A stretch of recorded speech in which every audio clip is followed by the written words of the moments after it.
નમસ્કાર મિત્રો, મારી યુટ્યુબ ચેનલનો ફરી એકવાર આપનું હૃદયપૂર્વક સ્વાગત છે। આજનો ટોપિક છે મિત્રો કે B12 અને B12।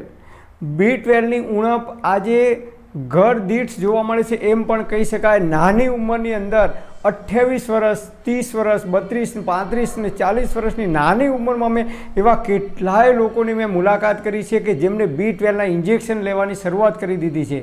તો આ B12 આપણા બોડીમાં કેમ ઘટે છે, કયા કયા પરિબળો જવાબદાર છે, કયા કયા કારણો જવાબદાર છે, એ કારણોનું જો સોલ્યુશન નહીં લાવીએ તો આપણે જિંદગીમાં જીવીશું ત્યાં સુધી આપણે B12ના ઇન્જેક્શન લેવા પડશે ને લેવા પડશે। ઘણા લોકો B12ના ઇન્જેક્શન લે તો 1.5-2 વર્ષ પછી ફરીથી પાછું B12 ઘટે છે તો ફરીથી પાછું એમને B12ના ઇન્જેક્શન લેવાની જરૂર પડે છે। એવા કિસ્સા પણ મેં કેટલાય જોયા છે। તો જે રીતે આપણા ઘરમાં ઉધેવ આવે તો આપણે ઉધેવને ટ્રીટમેન્ટ કરાવીએ તો 1.5-2 વર્ષ કે 5 વર્ષ પછી ફરીથી પાછી ઉધેવ આવવાની શરૂઆત થઈ જાય છે તો ફરીથી આપણે પાછા ઉધેવના ઇન્જેક્શન આપીએ છીએ, ટ્રીટમેન્ટ કરાવીએ છીએ। તો બોડીની અંદર B12 કેવી રીતે બને છે? હમણાં મને એક ભાઈ મળ્યા, મને કે આખો શિયાળો મેં આ જ્યુસ પીધો, ગાજરનો જ્યુસ પીધો, પાલકનો જ્યુસ પીધો, તોય B12 ના વધ્યું તે ના જ વધ્યું અને છેવટે એમને B12ના ઇન્જેક્શન લેવાની શરૂઆત કરી દીધી। તો એમને મને પ્રશ્ન કર્યો B12 કેમ ના વધ્યું? સૌથી પહેલાં આપણે જાણી લઈએ કે B12 જો આપણે બહારથી લઈશું તો આપણું બોડી છે એ અંદરથી બનાવવાનું ધીમે ધીમે ઓછું કરી દે છે। અને સીધી વાત છે, ડાયરેક્ટ બહારથી આપણે ઓનલાઈન પીઝા કે કોઈ પણ વસ્તુ મંગાવીએ તો આપણે ઘેર એ વસ્તુ બનાવતા નથી, આપણને ધીરે ધીરે કંટાળો આવે છે, આળસ આવવા લાગે છે અને આપણે પછી ફરીથી આપણે એ વસ્તુ ઓર્ડર કરીને ઓનલાઈન મંગાવીએ છીએ। એ જ રીતે આપણા બોડીની અંદર જો તમે બહારથી B12ના ઇન્જેક્શન લેવાની શરૂઆત કરી દેશો તો બોડી છે એ B12 બનાવવાનું ધીમે ઓછું કરી દે છે। અને B12 ખજૂર ખાવાથી, ગોળ ખાવાથી, ગાયનું દૂધ ખાવાથી એમાંથી તો મળે છે કે લીલા શાકભાજી ખાવાથી મળે છે, પણ જો આપણું બોડી B12 બનાવતું નથી એટલે કે B12ને હજમ કરી શકતું નથી, B12ને પચાવી શકતું નથી, આપણા બોડીમાં શરીરમાં કંઈક તકલીફ છે અને જેના કારણે એ શરીર આપણું બોડી જો એ B12ને પચાવી શકતું નથી એ તો આપણા શરીરમાં B12ની ઉણપ સદાયને માટે આવશે, જીવો ત્યાં સુધી B12ની ઉણપ રહેશે। કયા કયા પરિબળો છે કે જેના કારણે આજકાલ મોટાભાગના લોકોની અંદર B12ની ઉણપ જોવા મળે છે? હમણાં મને એક ભાઈ મળ્યા તો એમને કહ્યું કે મેં આખો શિયાળાની અંદર એમને ગાજરનો, પાલકનો બધા જ પ્રકારના જ્યુસ પીધા છતાં એમનું B12 નોર્મલ થયું નહીં અને છેવટે B12ના ઇન્જેક્શન લેવાની શરૂઆત કરી। તો મેં એમને એક જ પ્રશ્ન કર્યો, તમારા પેટમાં કબજિયાત થાય છે? તો એમને કહ્યું કે ના, કબજિયાત નથી થતી। મેં ફરીથી એમને પૂછ્યું કે દિવસમાં તમે કેટલી વાર પેટ સાફ કરવા જાઓ છો, ટોયલેટ સંડાસ કરવા જાઓ છો? તો એમને કહ્યું કે સંડાસ કરવાનું B12ને શું લેવા દેવા?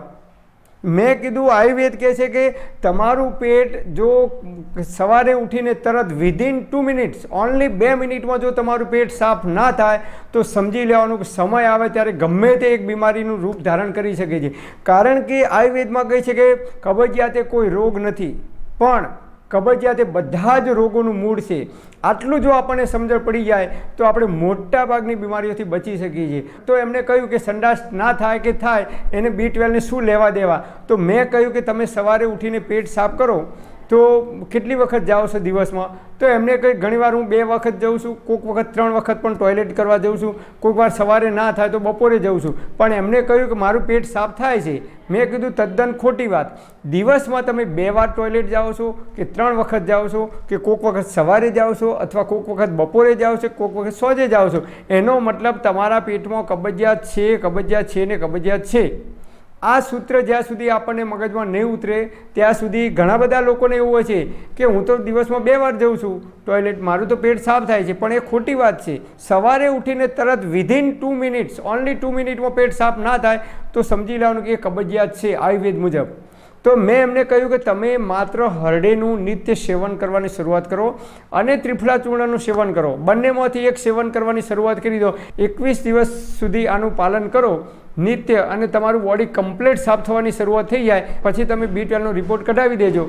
માત્ર 21 દિવસમાં એમની જે B12ની ઉણપ હતી એ ધીરે ધીરે બોડીની અંદર ઓછી થઈ અને નોર્મલ થઈ ગઈ।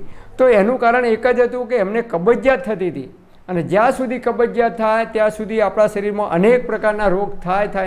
આયુર્વેદ મુજબ B12ની ઉણપ આવે, કેલ્શિયમની ઉણપ આવે, સમય આવે ત્યારે ડાયાબિટીસ થઈ શકે, હાઈ બીપીની તકલીફ થઈ શકે, કોલેસ્ટ્રોલનો પ્રોબ્લેમ થઈ શકે, યુરિક એસિડનો પ્રોબ્લેમ થઈ શકે, થાઇરોઇડનો પ્રોબ્લેમ થઈ શકે, કોઈપણ પ્રકારની બીમારી આપણા શરીરમાં આયુર્વેદ મુજબ થઈ શકે છે. એટલે એમના શરીરમાં કબજિયાત દૂર થઈ અને પછી મેં કહ્યું કે તમે હવે ગાયનું દૂધ દરરોજ 1 ગ્લાસ પીવો અને 2 ખજૂર દરરોજ ખાઓ, તો એમના શરીરમાં B12ની ઓટોમેટિક પૂર્તિ થઈ ગઈ, નોર્મલ થઈ ગયું. એમના શરીરમાં જ્યાં સુધી કબજિયાત થતી હતી, પેટ ભારે ભારે રહેતું હતું, એમને ગેસ થતો હતો, અવળો ગેસ થતો હતો, ઘણીવાર એસિડિટી થતી હતી, અપચો થતો હતો, તો આ બધી તકલીફ હતી. એના કારણે તમે ગમે તેવો ખોરાક લઈએ, આપણે રોજ 2 ખજૂર ખાઈએ પણ આપણને કબજિયાત રહેતી હોય તો આપણા શરીરમાં B12ની કે કેલ્શિયમની ઉણપ રહેવાની જ છે. એટલે સૌથી પહેલાં આપણું પેટ સાફ થવું ખૂબ જરૂરી છે, જરૂરી છે, જરૂરી છે. તમે જુઓ, જેટલા પણ પક્ષીઓ કે પ્રાણીઓ જંગલમાં રહે છે, એ જંગલી પ્રાણીઓ હોય કે પક્ષીઓ હોય તો એમને ટોયલેટ કરતાં, પેટ સાફ કરતાં વિધિન 30 કે 40 સેકન્ડમાં એમનું પેટ સાફ થઈ જાય છે. ગાય હોય, ભેંસ હોય, ઊંટ હોય, બળદ હોય, ચકલી હોય કે મોર હોય કે પોપટ હોય, તમે જુઓ અમુક પક્ષીઓને પણ પેટ સાફ કરતાં ટાઈમ લાગતો નથી. માણસ એક જ માત્ર પ્રાણી એવું છે કે જેને પેટ સાફ કરતાં 5 મિનિટ, 7 મિનિટ, 10 મિનિટ કે 15 મિનિટ જેવો સમય લાગે છે. તો તમે જુઓ, આપણે જ્યારે નાના હોઈએ, 3-4 મહિનાનું બાળક હોય, એના માતાનું જ્યારે દૂધ પીતું હોય ત્યારે તમે જુઓ એ બાળકને પેટ સાફ કરતાં 30 કે 40 સેકન્ડ જ લાગે છે, તરત જ એનું પેટ સાફ થઈ જાય છે. પણ એ જ બાળક જ્યારે દાળ ભાત શાક રોટલી ખાતું થાય છે ત્યારે ધીમે ધીમે ધીમે ધીમે એનું બોડી છે એ પેટ સાફ કરવામાં 1 મિનિટ, 1.5 મિનિટ, 2 મિનિટનો સમય લે છે.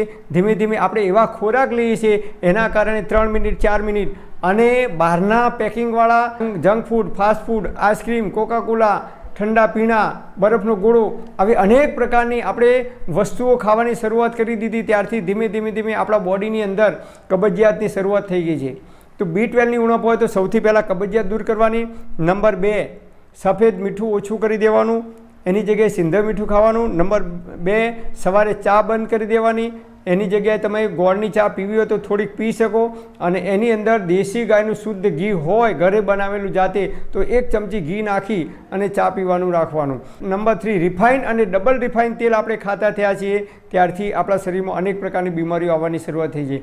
તો એની જગ્યાએ લાકડાની ઘાણીનું શુદ્ધ સિંગ તેલ હોય કે તલનું તેલ હોય કે સરસવનું તેલ હોય કે કોપરાનું એટલે કે ટોપરાનું તેલ હોય, આમાંથી ગમે તે એક તેલ તમે ઋતુ પ્રમાણે ખાઈ શકો છો. નંબર 4, મેદો અને મેદામાંથી બનેલી તમામ પ્રકારની આઇટમો આપણે ખાવાની બંધ કરવી પડશે. પીઝા હોય, બર્ગર હોય, મેગી હોય, નૂડલ્સ હોય કે જે કંઈ બનતી હોય, બિસ્કિટ હોય, બ્રેડ હોય, ટોસ્ટ હોય, જે કંઈ મેદામાંથી બનતી આઇટમો હોય એ તમામ આપણે બંધ કરવી પડશે. તો આપણે B12થી બચી શકીશું. નંબર 5, કોથળીવાળું દૂધ, પેકિંગવાળું દૂધ આજે સમગ્ર ભારત ખાતું થઈ ગયું છે. તો કોથળીવાળું દૂધ કહીએ છીએ, એની અંદર પ્રિઝર્વેટિવ નાખેલા હોઈ શકે અથવા એની અંદર પાવડર કદાચ ઉમેર્યો હોઈ શકે અથવા ક્યાંક ડુપ્લિકેટ પણ કદાચ હોઈ શકે. તો કોથળીવાળું દૂધ ખાવાનું આપણે બંધ કરીશું. અને ગાયનું કે ભેંસનું કે બકરીનું જે કંઈ દૂધ આપણને નજીકમાંથી મળી રહેતું હોય તો એ દૂધ આપણે ખાઈશું. ભલે એની અંદર કદાચ ભેંસના દૂધમાં ગાયનું મિક્સ કરેલું હોય કે ભેંસના દૂધમાં પાણી વેડેલું છે તો પણ એ ચાલશે, પણ કેમિકલવાળું આપણે દૂધ નહીં ખાઈએ, પાવડરવાળું દૂધ નહીં ખાઈએ. તો આ 5 ખોરાક આપણે પરિવર્તન કરવાના છે. નિયમિત આપણે યોગ, વ્યાયામ, પ્રાણાયામ કરીશું, અનુલોમ વિલોમ પ્રાણાયામ કરીશું. સાત્વિક આહાર એટલે કે ઘરે બનાવેલું જ ભોજન આપણે ખાઈશું. બહારના તીખા તળેલા પદાર્થો હોય, બટાકાની વેફર હોય કે કેળાની વેફર હોય, કોઈ પણ પેકિંગવાળા ખોરાક આપણે નહીં ખાઈએ તો આપણે B12 કે કેલ્શિયમની ગોળીઓ ગળવાની જરૂર નહીં પડે. તો આટલી આપણે સાવધાની રાખીશું કે પેટમાં કબજિયાત કયા કારણથી થાય છે, કયા ખોરાક ખાવાથી થાય છે. આયુર્વેદમાં કહે છે કે આહારથી આરોગ્ય. જેવો આહાર ખાશો એવું તમારું આરોગ્ય બનશે. સાત્વિક આહાર લઈશું. આપણા બાપ દાદાઓ, વડવાઓ વર્ષો પહેલાં, 70-80 વર્ષ પહેલાં જે સાત્વિક ભોજન કરતા હતા, કેમિકલ વગરનું, દવાઓ વગરનું, એવું આપણે ભોજન કરીશું, સાત્વિક ભોજન કરીશું, ઘરે બનાવેલું, તો આપણે જ્યાં સુધી જીવીશું ત્યાં સુધી તંદુરસ્ત અને નિરોગી રહી શકીશું. પરમપિતા પરમાત્મા આપ સર્વેને તંદુરસ્ત અને નિરોગી રાખે એવી હૃદયપૂર્વક મારી પ્રાર્થના. Thanks for watching my video. Thank you.